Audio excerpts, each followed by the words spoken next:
You're already watching this video on Film Companion's YouTube channel, so why not like, share and subscribe? Who is Julie? The young protagonist of Joachim Trier's The Worst Person in the World is in the middle of an identity crisis. She can't figure out who she is or even who she's meant to be.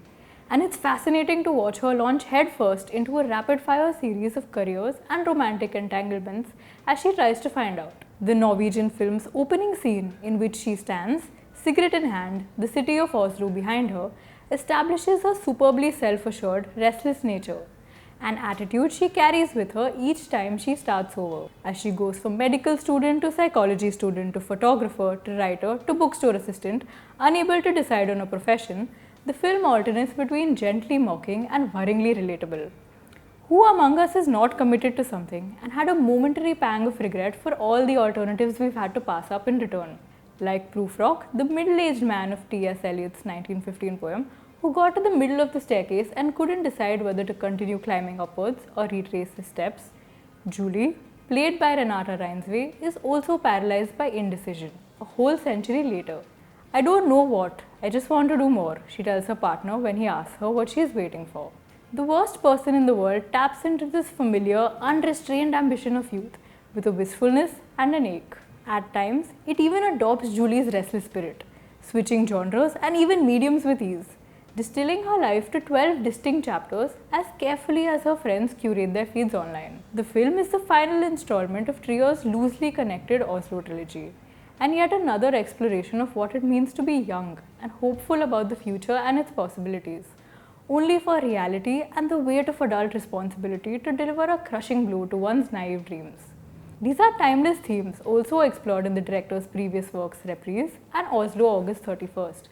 But unlike those films, The Worst Person in the World is set firmly in this time, with references to climate change, political correctness and the Me Too movement. That's not to say it's weighed down by the current atmosphere of existential dread.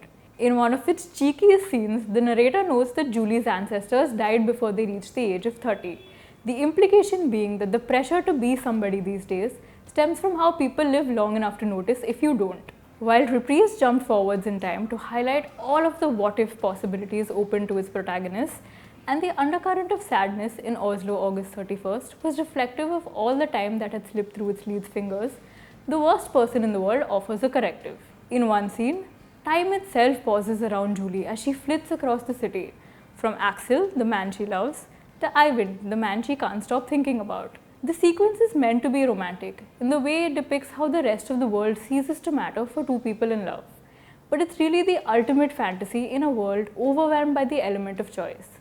The opportunity to taste all that life has to offer without being tied down by any of it. Of course, it can't last, and Julie, who moves through life with the blinkers of self-centeredness, implodes relationships wherever she goes. Still, she is far from the worst person in the world, and most of her damage is self-inflicted.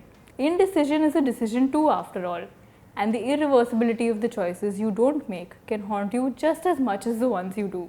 Reinsve is thrilling to watch as a conflicted woman you can't help but feel sorry for, even as she is making others sorry they ever met her.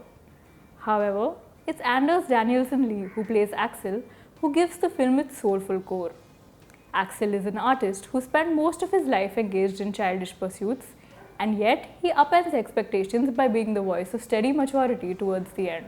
As the worst person in the world moves from light-hearted to bleak, he provides the natural conclusion to the Oslo trilogy, that reaching the end means regressing to the beginning, to the things you once loved. This tender film suggests that in the end, maybe it's not so much about how the world remembers you, but the memories you choose to hold on to. It's Trier's finest film yet. You can watch The Worst Person in the World on Mubi India.